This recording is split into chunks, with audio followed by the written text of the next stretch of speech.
Hi everyone, I'm Freya from City Sense.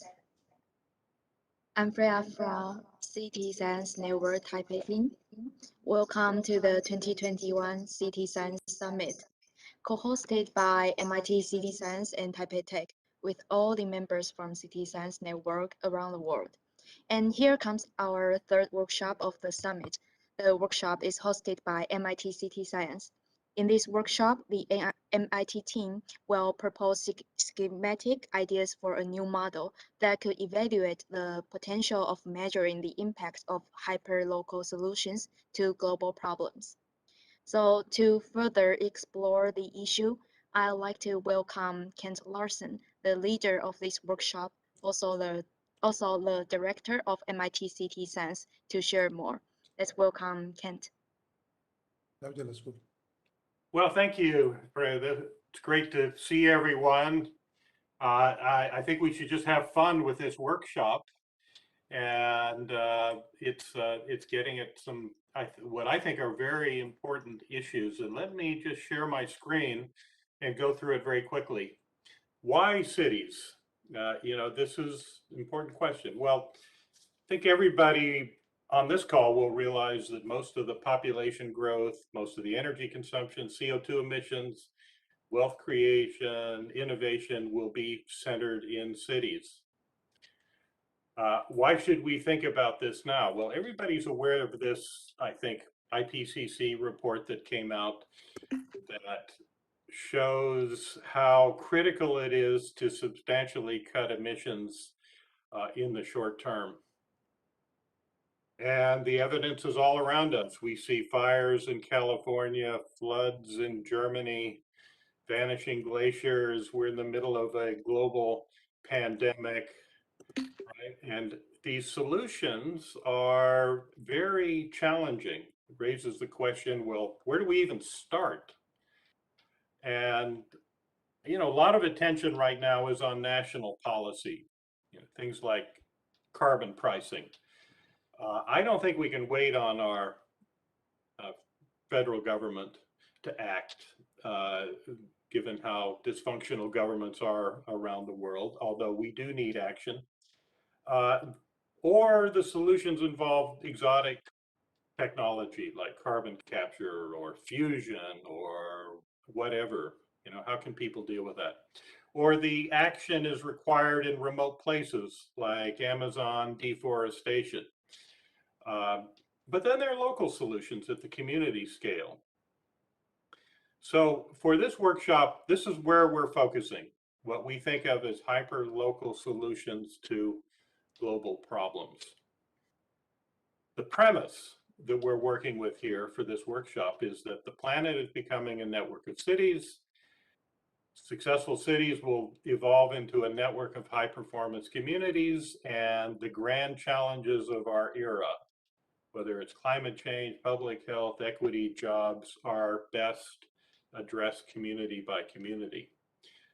So we need action at many different scales, from the individual to the planet. But here we're focusing on these scales, the individual, the building, and the community scale.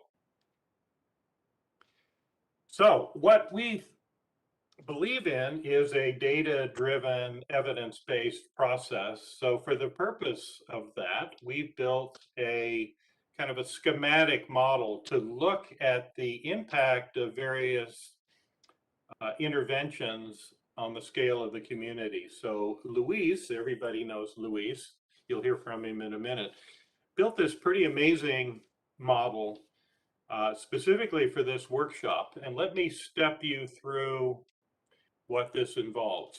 So it's pretty overwhelming looking at this interface, but if you understand the pieces of it, I think you can relate to it. So right here are the mix of passenger vehicles, gas powered, hybrid, electric. And this is all, by the way, focused on Kendall Square and based on the MIT Transportation Survey and other data that we have available. So passenger vehicles. Here you can see the mix of delivery vehicles that serve the area. Here you can see the mix of different types of housing, because we're looking at housing innovation, so that's important. Up here you see the basic demographics, the live work population and commuting patterns. And here you see the energy demand and the CO2 emissions summarized. This is the mix of energy fuel provided to the grid. So the tiny little bars in green are renewable energy, and the yellow, orange, and red are based on fossil fuel. So in Kendall Square, I think it's something like 78% of the energy delivered to the grid is from fossil fuels. This is what I'll highlight here in a minute, but the 6 primary interventions, there are others, but these I think are some of the important ones that we have modeled for the purpose of this workshop. And then this shows the energy production that's needed to meet the demand. So let me zoom in on that because it's kind of hard to read. But all these different bars refer to the use energy and the embodied energy of different sectors. So the top 2 is related to water, food, and sanitation. Then below that, energy related to delivery. Then the yellow bars are energy related to housing, and these are quite large. So you see the embodied energy would be the energy that is embodied in the structures and all the systems in housing, and the larger bar is the use energy. So this would be the consumption of energy for lighting and air conditioning, etc. And then the lower 2 are the energy related to vehicles, use energy and embodied energy. Then to the right of that, in the blue to gray shades, are related to the energy production needed, but these are the CO2 emissions. So that's really a function of the fuel that powers the various systems.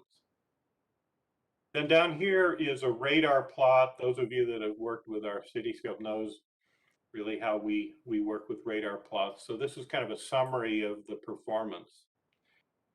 And then this lower section looks at all of the new sources of energy: solar, natural gas, nuclear, fusion, etc. And it's also summarized over here in a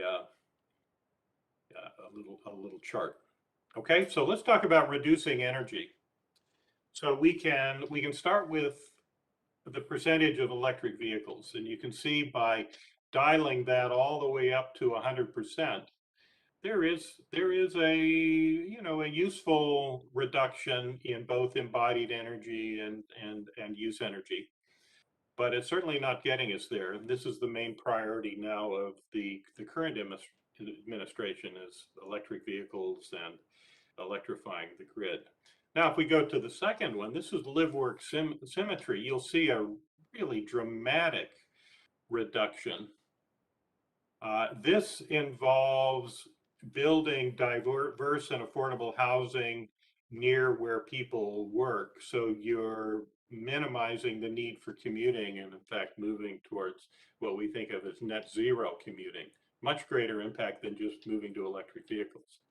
Then you can look at lightweight mobility modes. So the little video down in the lower right corner shows our PEV, the persuasive electric vehicle. So that's what we're talking about: replacing automobiles with lightweight mobility for both moving people and for delivery. This is particularly important when you combine that with live work symmetry and this next section, which is walkable access to amenities. So this is saying, what is the impact of having in close proximity to where people live and work all the amenities needed in daily life: schools, shopping, healthcare, recreation, cultural venues, etc. Then the next little box is looking at compact transformable housing. So the video you see on the lower right is one of the transformable systems that we first prototyped here in our lab, which is a space that dynamically converts from living to sleeping. So you effectively get rid of living rooms and bedrooms and use the same space for a combined function. And then local access to resources like growing food near the point of consumption or purifying water, dealing with sanitation. This little video shows our city farm project from about, what, 5 or 6 years ago. Okay, so then you need to increase the supply. So here we show dialing up the photovoltaics and solar all the way to the maximum potential. This would literally be covering every area that is available for photovoltaics in the district. But if you can see that there's still a need to tap into the grid, and the grid is primarily fossil fuels, so this is not getting us very far. In fact, it's a relatively minor impact. You could look at natural gas with carbon capture. This is great, but if you look right above that little box, you'll see that you rapidly consume a great deal of the area of this district, Kendall Square, with energy production facilities, which is not really practical. Or you have a whole series of evolving, emerging new energy sources like micronuclear, small nuclear reactors, or ultimately nuclear fusion, which might be commercialized in 15 or 20 years. All this is possible. So what are the challenges here?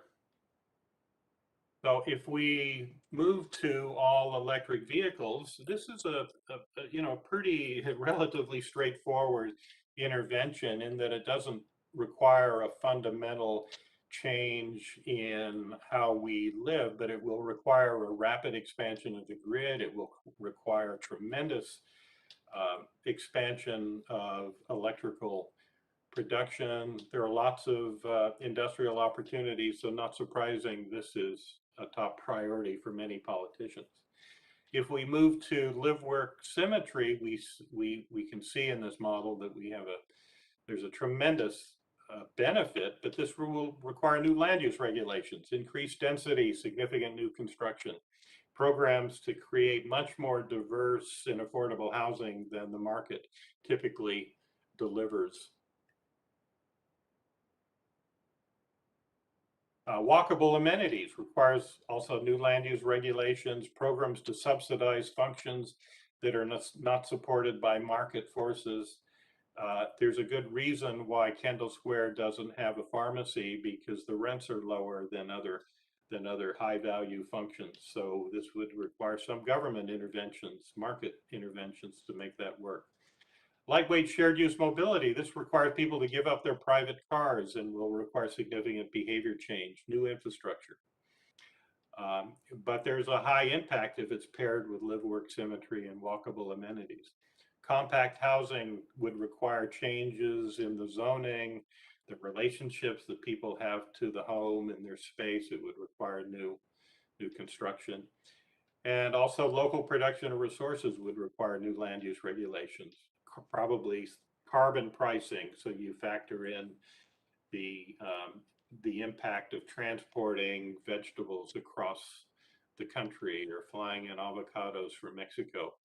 It would require building local supply chains. Then you have the zero carbon energy sources, as we talked about. It makes sense to maximize the available surfaces for photovoltaics, but this can only meet a small percentage of the demand, particularly if we move to all electric mobility, we process waste locally, we purify water locally. This will require lots of energy. Natural gas with carbon capture. Well, it is a fossil fuel, and less than 100% of the CO2 is captured with even the emerging technology. Micro and small modular nuclear. Well, there is significant societal resistance, and there's long-term waste to deal with. Many people think this is ultimately where we have to move in order to deal with the climate challenge, but there would be some real impediments to that. And then fusion. Fusion is fantastic in concept, but it's probably 20 to 25 years before commercialization. So this is our breakout group challenge, and we wanted to find a way to make it a little more real. So this is what we will challenge you all to think about in the breakout groups. Assume that a new mayor of Cambridge, Massachusetts was elected with a platform to aggressively transition to a low carbon future. Okay, your breakout group is a committee designated by the mayor, charged with developing the target goals, but you have to weigh the interest of all the diverse stakeholders, you know, environmentalists, the corporations, government, the current residents, and address the challenges of implementation, like cost, complexity, approvals, trust, behavior change. And this is a group that is working for the mayor, so you must consider these societal challenges, not just the technical challenges. So your group must issue a press release announcing this new program, and you must propose 4 things. One is your specific carbon reduction goals for each of those 6 sectors that are modeled on in the Excel spreadsheet, and you'll be given access to a copy of that. So number 2, propose the energy sources to meet that demand. So you will delineate how far you think that CO2 could be reduced. That will tell you how much energy demand you have to meet, and you must then delineate how you will get there. And then explain in this press release how you've met the concerns of the key stakeholders, how they've been considered, and then propose some branding strategy, like a name for the initiative. Now, this is a big task, but I think you all are up to it. So there are, we will have 6 breakout groups. There are 6 group facilitators: Maitane, Luis, Naroa, Alex, Marcus, and Ronan, all from the MIT City Science Group. And I think right now I would ask Luis to just say a few additional words about this model. So just to let everybody know what it is and also what it is not. So Luis, are you there? Okay, thank you, Ken. Very quickly, I'm gonna share my screen. Do you see my Yes. presentation? I think I'm gonna Yes. jump directly to because you have actually explained everything, but this is kind of the disclaimer, okay? So unfortunately, we don't have a crystal ball. If we had a crystal ball, probably we could be in at the stock market, like making a lot of money. So what we have here is like it's a back of the envelope tool. So it has a lot of limitations, a lot of boundaries, and that's what I want to talk a little bit about. I think in the chat we have a very good conversation actually about this. So let me just go very quickly through very like few things. For instance, the model has this like let's say equivalence. We are working with back of the envelope numbers, ballpark figures, and we have extrapolations in data, and we also have like a the population is actually fixed population, so we cannot have infinite population in Kendall, and the policies that we are working with, they are looking into 10 years policies, 10-year term policies. So there are some of these limitations there. Also, we have a simplification in the, let's say, how do we show the data? When we talk about CO2 or kilowatts hour, we are talking about equivalents, okay? So what that means? That means that in a step of having like a very complex like analysis of the gas emissions that we are producing, the convention today in the world is that we can say, okay, at 1 ton of CO2 is the equivalent of this 6% of nitrous oxide, methane, etc., etc. So you take all these very dangerous gases into a basket, and you say this is the equivalent in CO2. In terms of kilowatts hour, actually is very similar. So we are showing here kilowatt hour can be like the same amount of charging, I mean, like of a car moving 1.8 miles, but also like charging 86, let's say, cell phones. So as you can see, we are looking into not only electric energy, we are looking into like gas, etc. But we translate everything into this equivalent to electric. And 1 kilowatt hour of this electric energy is equal to 0.007 tons of CO2 equivalent. So that's a simplification. I know that this is maybe too technical, but I think this is important to know that we are talking about CO2 equivalents and kilowatts hour equivalents. That's important. Also, when we look into the impacts, we are looking into the life cycle of the entire of the buildings and vehicles that we are using and the policies. So what is this life cycle? This life cycle is that we are looking into the embodied energy from when you are extracting the raw material in nature, then you bring that material to the factory, uh, you build the car or whatever, then that's part of the embodied energy because it's the energy that you need to produce the car. Then you have the operational energy, that is when the car is moving itself. And then when at the end of the life of the car and you have to recycle or trash the car, then we go back into the embodied energy because you need energy to just recycle the car.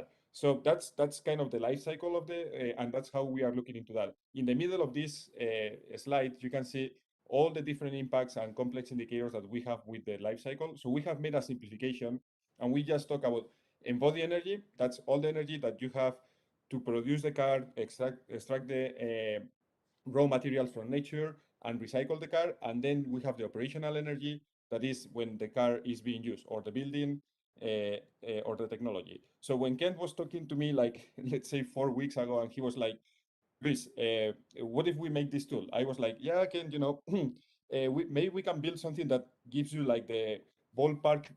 I mean, I cannot give you like the ballpark figures, Ken.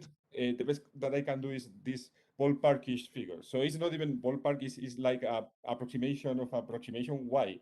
Because we have the equivalents, we have the average numbers also. So we are talking about average consumption in the United States, average square meters in housing, etc., etc. We have a lot of linear correlations in the tool.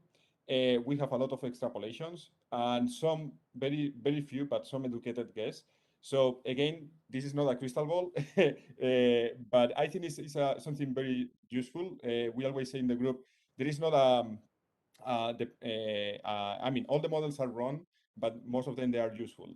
So again, we are based the model into some databases that are kind of open source and accessible. Most of the data they are based on, as Ken was explaining, on the MIT Survey Transportation. We have a fixed population. That's something important. So everything is a little bit more controlled in the Excel. So you cannot change the population. But what we have is the population can live outside of the neighborhood. That's the first bubble that we have here. So the starting population living in the neighborhood is almost 10K people. But then you can increase that population into almost 43K people. So that's something important. People living outside of the neighborhood, they have like big one-family houses, etc., etc. But when they get into the neighborhood, they start living into probably more efficient buildings, etc. So all these kind of movements are impacting into the Excel. The last thing that I want to show is that in the left, you can see how the energy consumption is increasing in the planet, and is like very exponential. And so we have translated that in maybe not that dramatically in the model, a little bit less dramatically, but the forecast that we have is increasing by 2.5%. I think the real rate is even is 10%, but even more. But in the model, we want to have that idea that if we do nothing, we are going to keep increasing the energy consumption, even if our cars are more efficient, even if the houses are more efficient. We make a more efficient car, but then you put more stuff in the car. So at the end, the weight is the same, and at the end, you are consuming the same or a little bit more energy, okay? That's one thing. And in the lower level of the graph of the slide, we have the how do we implement these policies. So we are implementing the policy, not everything in 1 year. So we are implementing little by little during the 10 years, okay? So you will see how the graphic gets into a reduction year by year in order to be a little bit more realistic. Like it's not like the government say, oh, let's do this today, and in 1 year you have everything deployed. So that's a little bit the things that I was interested talking about. I think Ken, he has covered the rest very well. So, and I don't want to like take more time. I think the most important thing is to play with the tool. And if you have any questions, oh, another thing, the tool, yesterday I was debugging the tool with Kent, and he was finding a lot of small bugs, typos, etc. Again, we have made this like very quickly in 4 weeks. So if you see typos, actually you could document and tell me later, because that's very useful for me. So you're gonna be also a little bit debugging the tool for us. Perfect. Thanks, Luis.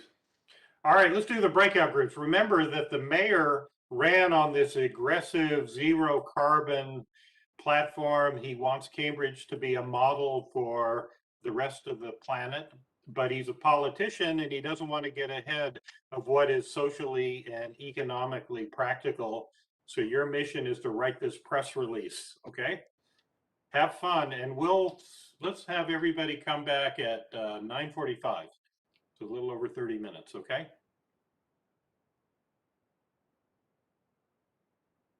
It's always fast, isn't it? When we close rooms. Yeah, a little Hey bit everybody, without. welcome back. Is everyone back now? We're back. This is us. This is our Great. group now. Okay. Well, I hope everybody found it useful to take a couple of big giant steps back and sort of think holistically about possibilities. I realize that these issues are so complex that you can only begin to scratch the surface. But I think this, I think it's a useful exercise. So I'd like to hear what people came up with. So can we quickly go through what each group came to, starting with group one?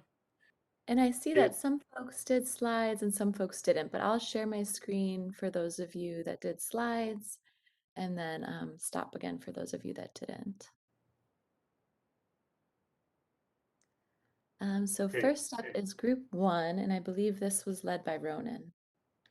Did you have something else to say, Kent? Yep. No, go ahead. Yep, so I think Patrick was going to share back for us.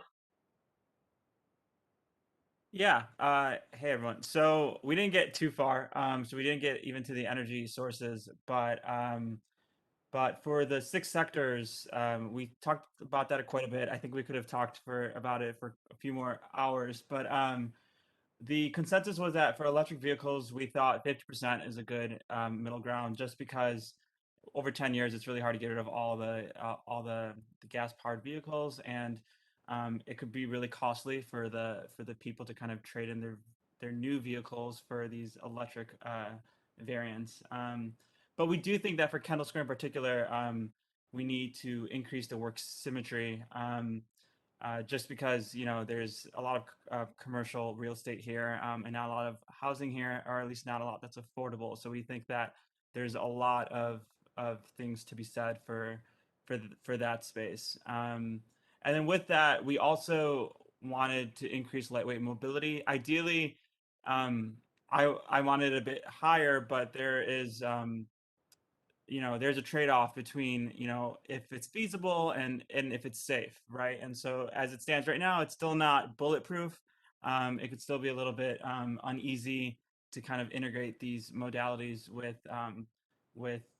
people, but we think 40% is a reasonable threshold for 10 years. And then of course for walkable amenities, if we want to expand a little bit on the work symmetry, or to kind of persuade people to live here, we need to offer amenities that they have local to them.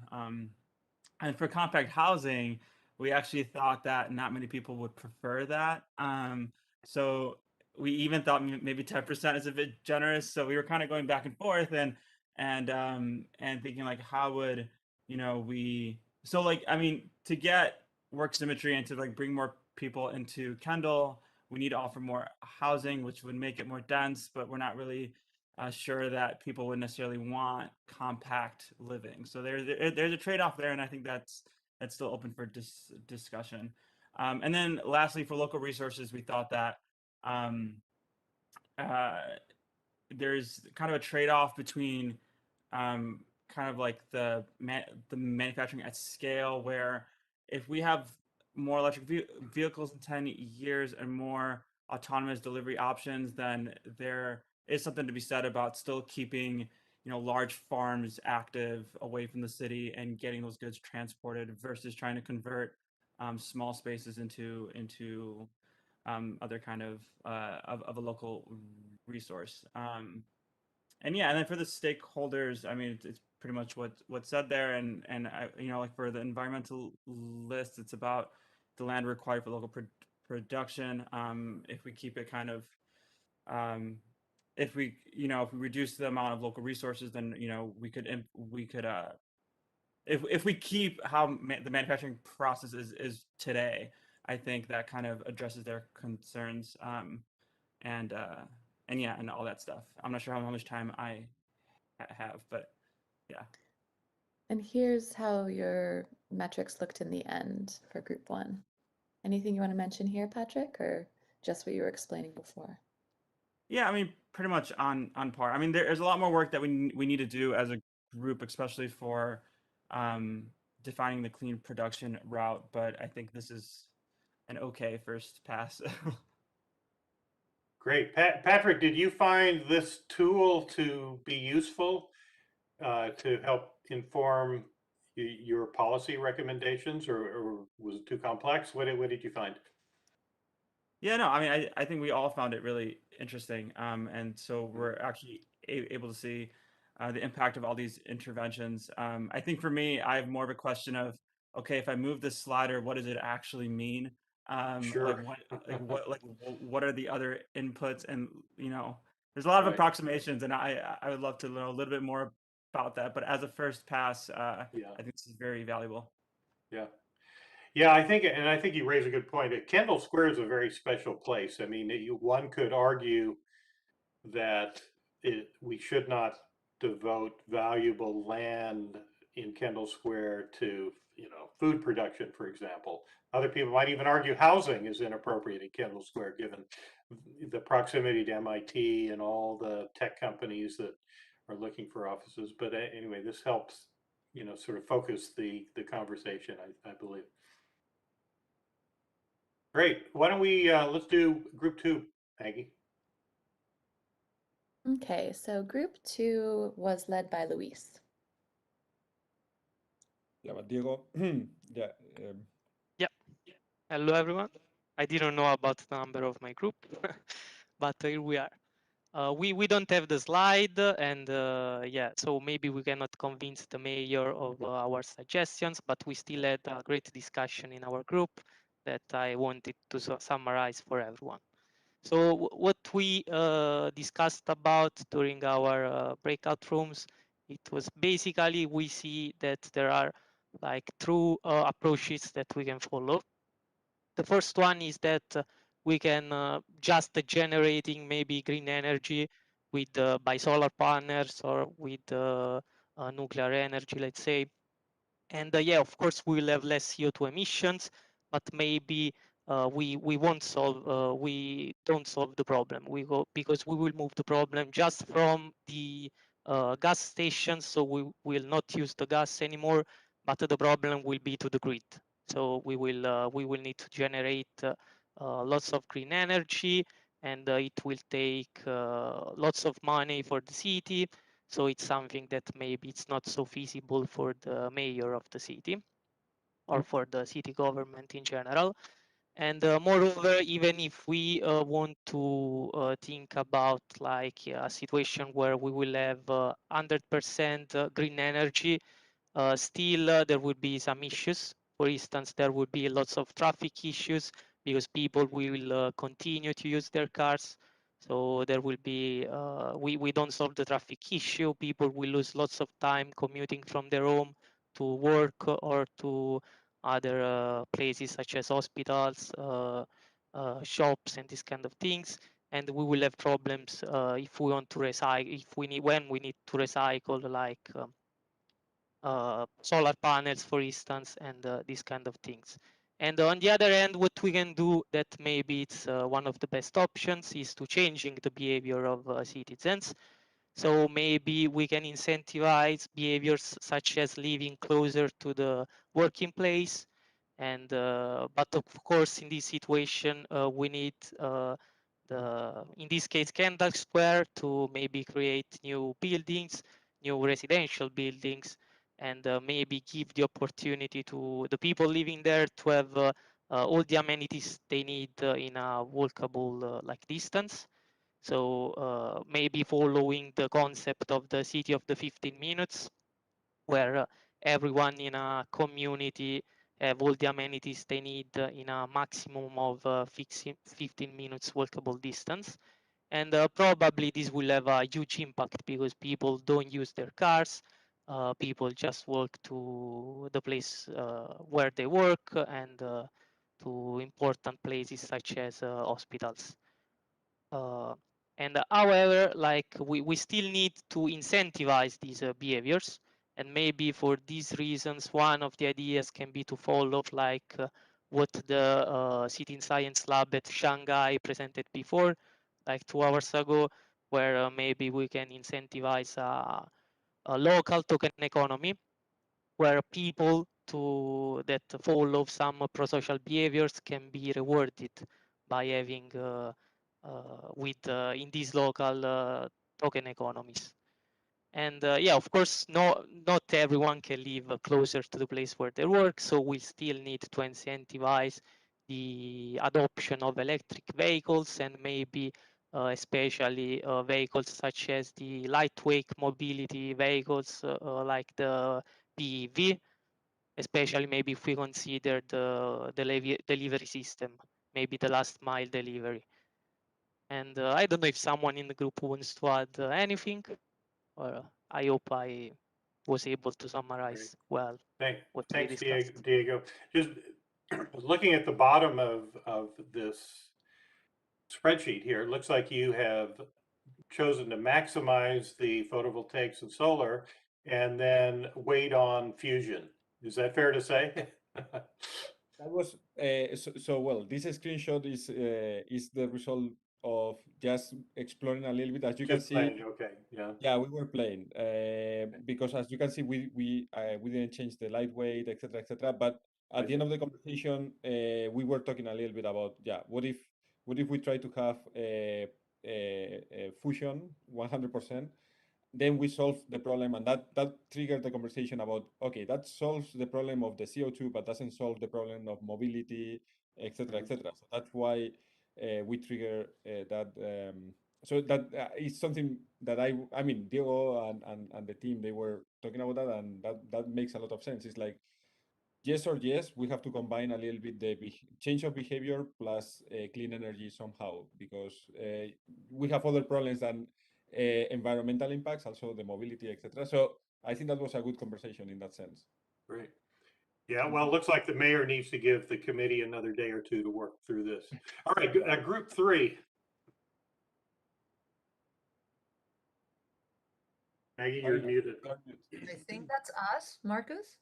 Yeah, yeah, Okay. we're here. Do we have slides? We have a slide. A slide. Okay.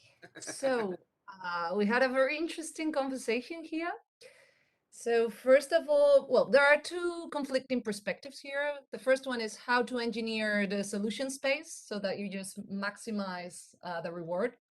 And the second perspective is the political one. So how could we make people accept and how we suggest feasible stuff to the whoever we are presenting this to.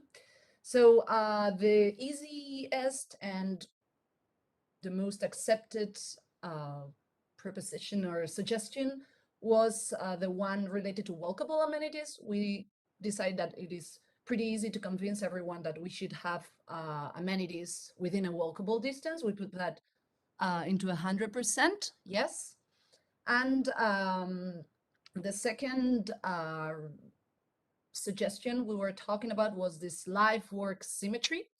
So there was quite an interesting debate here. So we said, okay, the most effective action here would be just to intervene the prices of housing, let's say.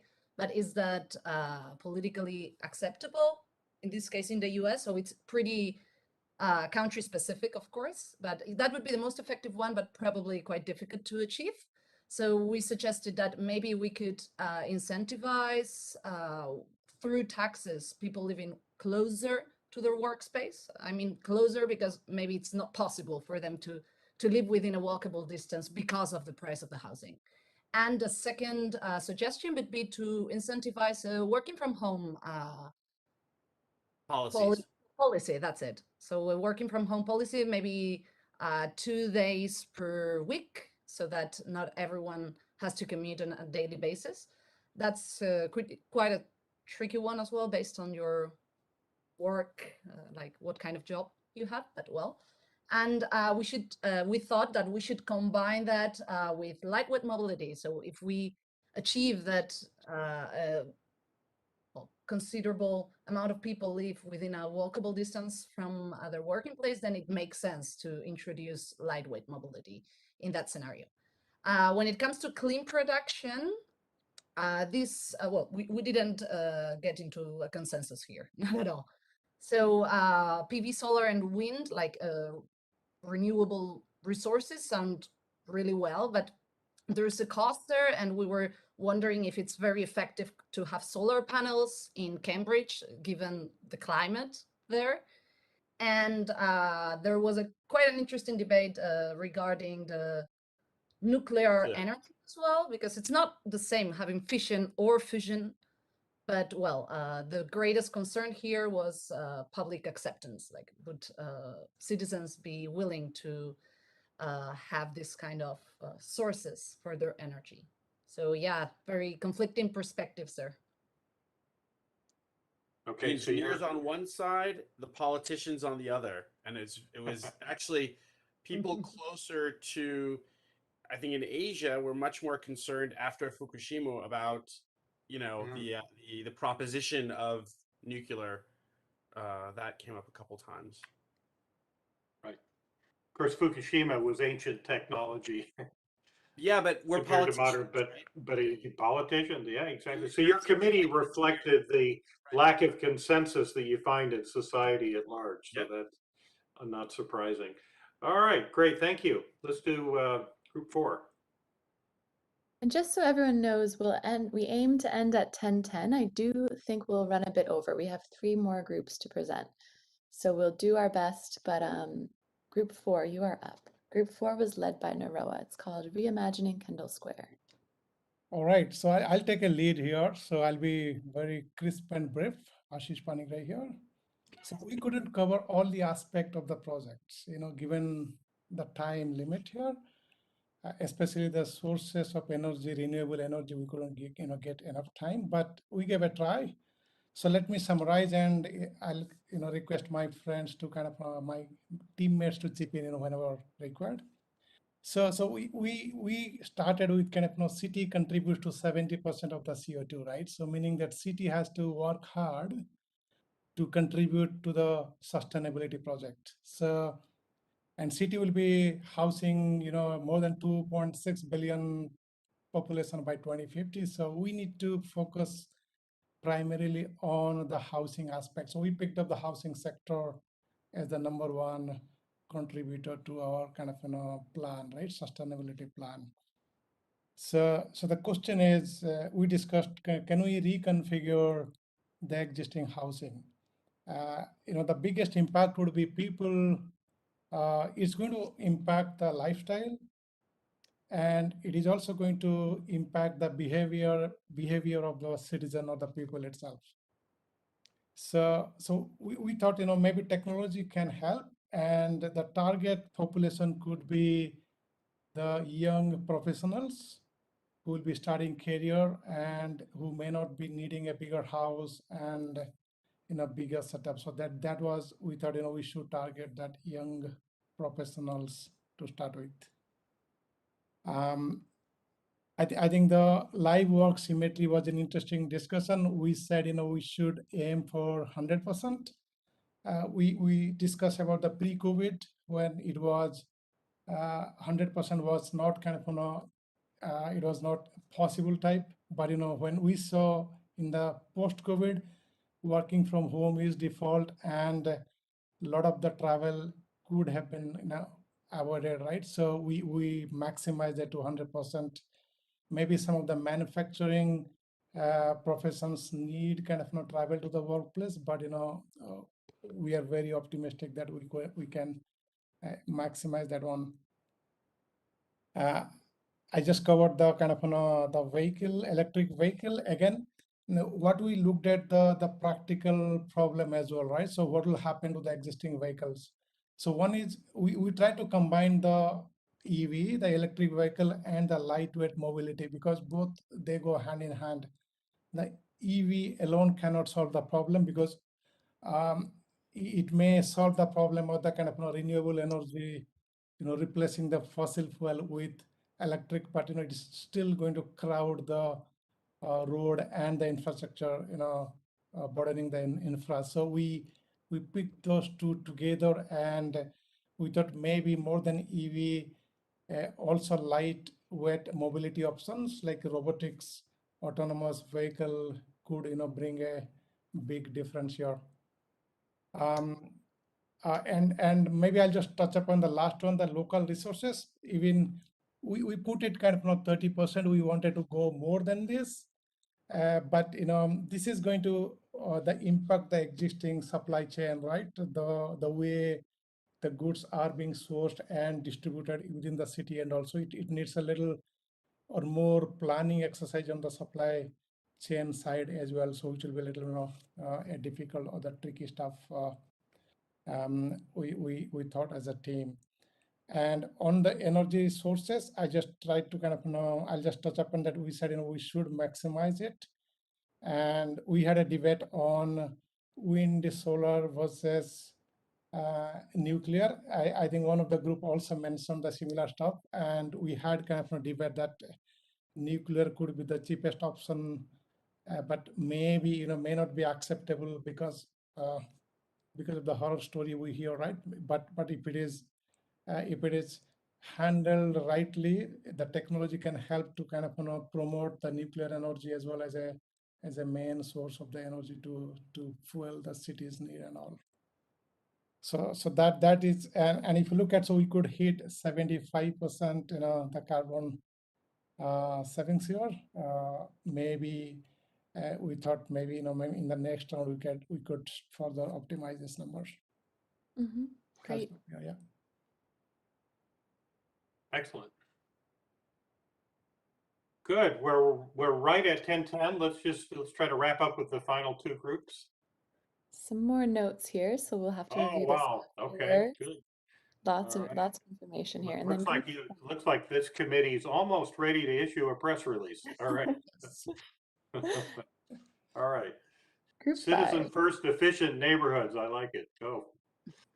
Yeah, so I'm gonna be reporting for the group. I will be quick because we are running late. So we wanted to reduce 100% the CO2 improvement and the energy improvements. So that's why we increase. I mean, we focus on electric vehicles, life work symmetry, and compact housing, and that's why we increases like 70% each. Then in energy sources, we try to rely on the technologies that the people accept right now. So that's why we increase like 30% the PV and wind energy, 50% the natural gas with CO2 capture, and we try to also increase like 10% the nuclear energy categories. But I don't know why some parameter went red. So I think that's not good. So I don't know. I want to understand also maybe later with Luis how this parameter works with the energy sources.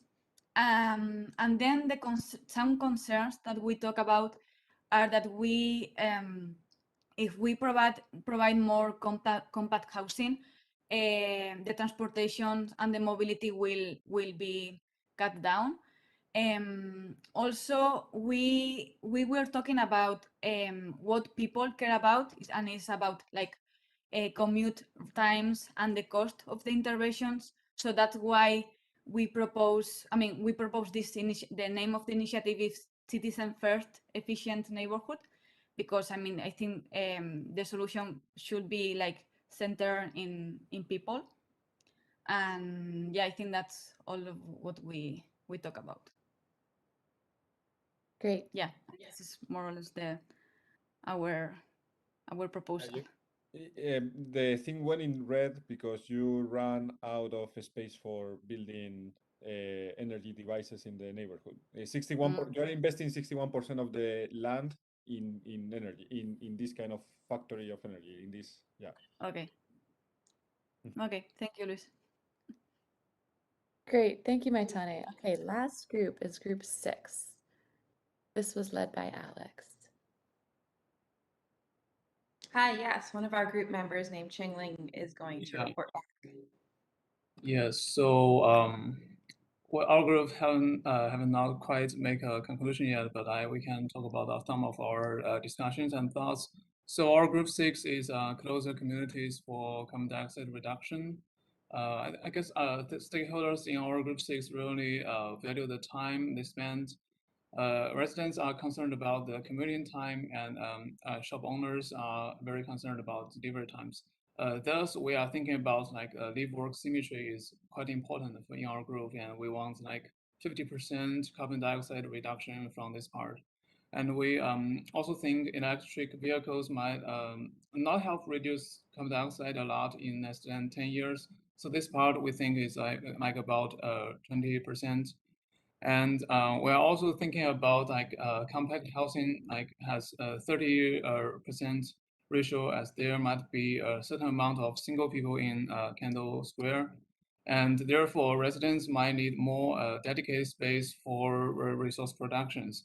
And therefore, we are thinking about developing some energies like solar and biomass, since like it's easy to produce.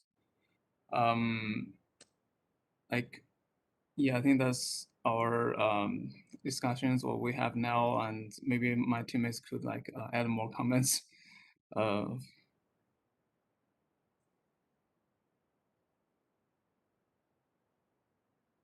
Yeah, like Shengling was saying, our focus was on things that are practical and things that are local, and that's why for energy production, we were focused on increasing the use of biomass and solar.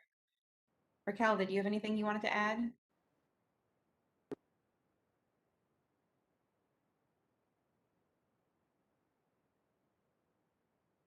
Thanks, everyone. Great, thank you, group 6. Great, thanks everyone. Well, we just a couple of minutes over, but I just want to thank everyone for participating, and just mention that, you know, what motivated this. There's a lot of discussion these days about zero carbon. Many articles written about it. Much of the conversation is simplistic. Typically, you read that people argue that if we deploy solar and wind and electric vehicles, will solve the problem. But if this workshop increased the awareness of what is actually needed, what is possible, what the challenges are to actually achieve something close to zero carbon, then I would consider it a success. So thank you all again for participating. Luis, you want to say any last words? No, thank you, everyone. Thank you. Yeah, I think it was I have a lot of fun during the workshop. So thank you, everyone. And I think every group has something important to say. And at the end of the day, this opened the conversation. And well, That's it. Thank you, Kent. Okay. All right, everybody. We'll see you at the next workshop, hopefully. Have a great Thanks, day. everyone. Thanks for Bye. joining. We hope to see some of you tomorrow.